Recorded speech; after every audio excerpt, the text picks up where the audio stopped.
So I've been having a fairly busy week this week. It's one of the times of the year where we open the doors and welcome in new members to the program. So there's been a lot going on. Been doing some free training, been answering emails, been welcoming people in, and it gets a bit busy. So I'm just taking some time out today. And I just got a message a few moments ago actually from one of our members. She's been in the program for a little while, and she posted some video clips earlier this week and asked for some help. So I was able to give her a couple of tips, and she's just written in to say how much of a difference those tips have made when she went out to ride today. And she said her horse is much lighter, riding is easier, both having more fun, and just saying how wonderful everything is. And couldn't think of anything better to put a big smile on my face, that's for sure. And it kind of got me to thinking actually as I was walking along about the sorts of things that are possible for people, but often we hold ourselves back for one reason or another. And I was just thinking how often the fear of being judged or the fear of making mistakes might be the thing that's holding us back.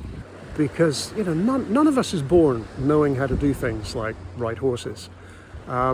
It's the same for some of the things I've done, playing rugby when I was a kid at school, rowing, the sport I got into after that, even skiing. And I can remember when I was living in Switzerland taking up skiing and going out for my first experience on skis actually. We went up in the lift and that was all fine. We got out in the snow and I was with a friend of mine who had been skiing pretty much all his life. So of course he sailed out onto the snow and then sort of turned around and looked at me and he said, okay, do this to turn left. I gave it a go. Do this to turn right. I gave that a go. He said, okay, you've got it, let's go. And off we sailed down the hill, and within about 3 seconds, I think, I just remember the sight of kind of snow, sky, snow, sky, snow, sky as I tumbled down the hillside. So that was my first experience, and from there, the only way was up, so to speak. So I think the willingness to go out and have a go at something and not be afraid to make mistakes and not be afraid to show those mistakes is the route to progress. It really is the way forward. And of course in society that can be a little bit challenging. So I think it's one of the things that is one of the things that Joe and I are really kind of proud of, to be honest, is the positive atmosphere and attitude that all our members have in our private members group, where people do have the confidence to actually post their videos and have the opportunity to get some feedback so that they can improve. And when I started riding, it really struck me actually, in contrast to some of the other sports I've been involved with, how much of a kind of real stigma there is about things not looking perfect. And I think that really holds a lot of people back actually. I think it holds everyone back when it comes to actually doing the best for our horses and actually being able to improve how we ride. But actually when you're schooling your horse, particularly if you're working on your own, actually that's the time when I think it's good to let the mistakes show, because what you really want to find out is what works and what doesn't.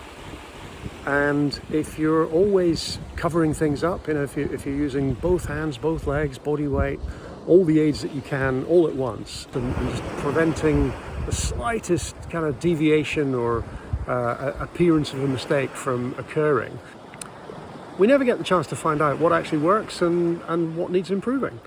So your takeaway for today, what I'd like to encourage you to do is to kind of have a little bit more of a devil may care attitude next time you ride, and give your horse that little bit more freedom and find out what happens. The idea of self-carriage and the horse doing everything as if it was his own choice, as if he was doing it of his own free will. We're only ever going to find out if we've actually got to that place by taking the chance that it might not be, and that we might have some work to do and some things to improve. So my encouragement is, take the risk, take the chance, find out what actually happens, and if it's not the way that you hoped it would be, so what? You've got some information, you can reflect on that information, you can think about what to do differently, and it usually doesn't mean that you've done something wrong. It means that normally your horse needs a little bit more development or needs to get a little bit stronger, or perhaps is a bit asymmetrical and needs to be helped to become more flexible in both directions, and spending time on developing those things. You know, while you're developing those qualities, it's not going to look perfect. Once those qualities are in place, you know, once those qualities are present, well, sure, then you can go out and ask your horse to do whatever you want, and it starts to look pretty good. And you know what?